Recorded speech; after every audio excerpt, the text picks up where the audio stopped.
Hello dear friends, and welcome to my channel. My name is Colleen, and if we haven't met before, you're very welcome, and I do hope you'll enjoy today's video. Let me start at the beginning.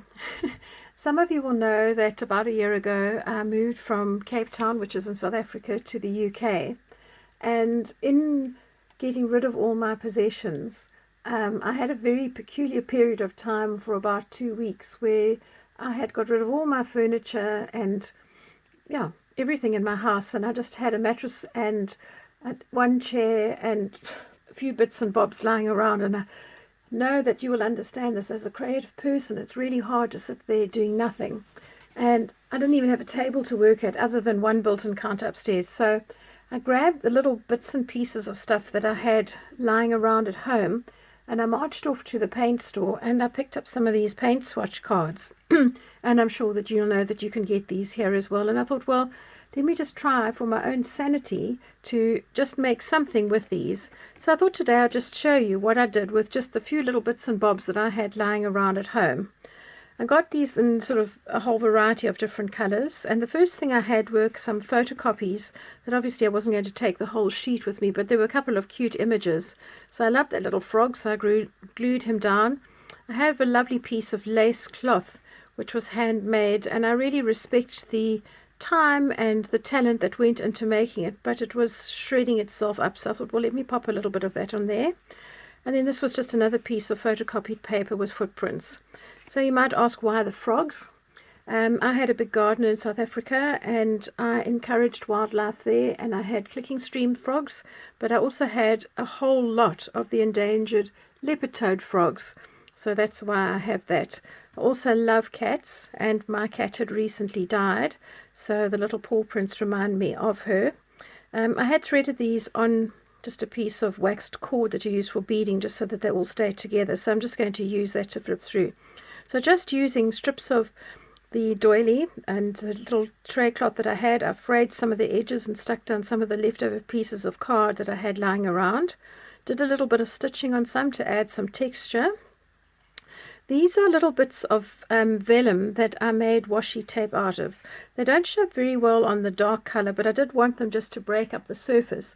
But I'll show you some more of those. They're very naive because I was really literally painting with my fingers, but I'll show you what I did there. So just using this as basics, I could use these as journal cards. I could put something at the bottom to make this into a tuck spot. But just using all my scraps, different colors. This was some of that lovely cloth with this very, very fine lace, and I'll show you a bigger piece of that in a minute. We have lots of guinea fowl near to where I am, and I love to go walking in the mountains, so taking one of those little feathers with me, just as a happy memory. And I have another one here. They're such cheeky little things, the guinea fowl. There again, another little cat image. And I did a little bit of stitching on this page here just to bind it together in one of our local postage stamps with aeroplanes on. And I really, as I say, I was incredibly limited what I had. I mean, I didn't even have a proper pair of scissors. This particular piece of fabric, I pulled some of these threads out to create that little lacy edging there, that little grid pattern. And those were some little flowers that I'd pressed from my garden. They didn't come out particularly well. I didn't have matte medium to stick them down with, but nevertheless, they're a memory. Here's just using more of that, a little bit of mulberry paper there. Some more of my little froggies. And I will use these in other projects. Not sure yet what, but I am busy with a garden journal, so we'll see. Okay, then just going to flip through these fairly quickly because some of them don't have a lot on. That was a gum leaf pressed from the tree in my road, and I lived over the road from a nature reserve, so we used to get owls and what do you call them?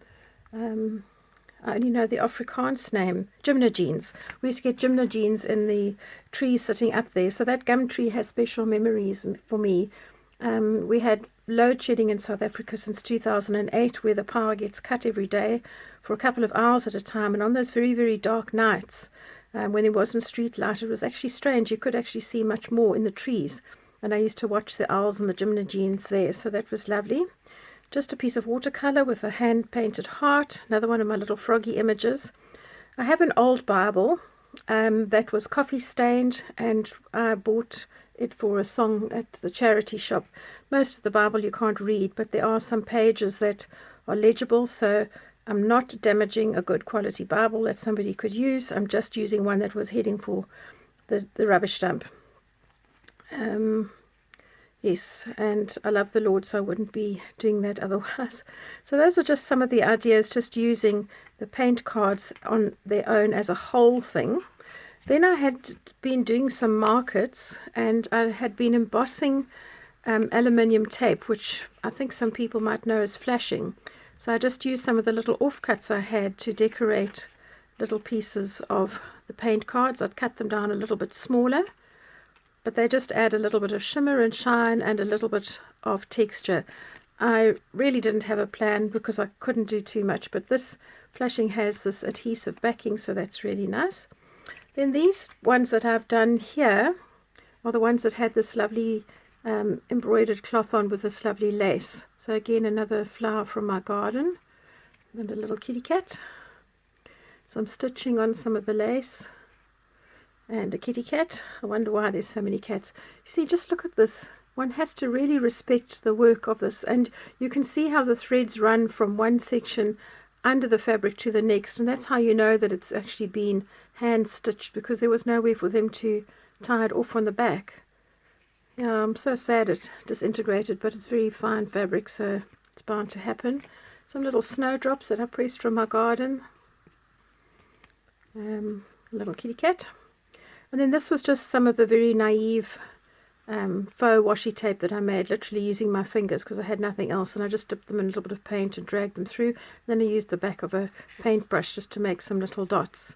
So this I needed to put some tape on underneath, some double-sided tape, to get it to stick down.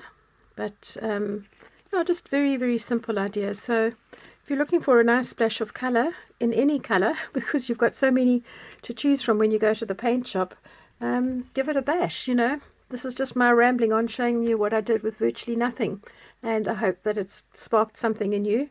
Maybe you would like to just use some of your paint swatches. I've often used these and punched out circles and things to make closures for various projects, so lots of opportunities. Thank you for joining me. I post every week. I'm trying to post twice a week, but I do work full time, so it's not always easy to prepare the video, film it, edit it, and get it up for 2 a week. But I am aiming for that, but I do post every single week, and I'd love you to subscribe to my channel. Thanks for joining me. Bye.